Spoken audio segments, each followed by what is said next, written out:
നിങ്ങൾ absent minded ആണോ? എപ്പോഴെങ്കിലും അങ്ങനെ തോന്നിയിട്ടുണ്ടോ?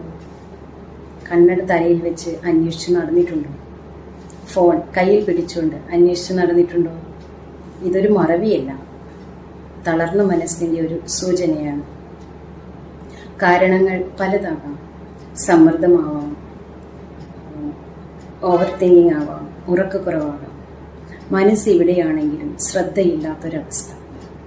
ഇതിനുള്ള മാർഗങ്ങൾ FWBS പ്രാക്ടീസ് ചെയ്യുക. F ഫോക്കസ്, ഒരു സമയത്ത് ഒരു കാര്യത്തിൽ ഫോക്കസ് ചെയ്യുക. W റൈറ്റ്, കാര്യങ്ങൾ എഴുതി വയ്ക്കുക. B ഡീപ് ബ്രീത്തിങ് പ്രാക്ടീസ് ചെയ്യുക. S സ്ലീപ്പ്, നല്ല ഉറക്കം. അത് മെമ്മറിയും കോൺസെൻട്രേഷനും ഒക്കെ ഇംപ്രൂവ് ചെയ്യാൻ സഹായിക്കും. Thank you.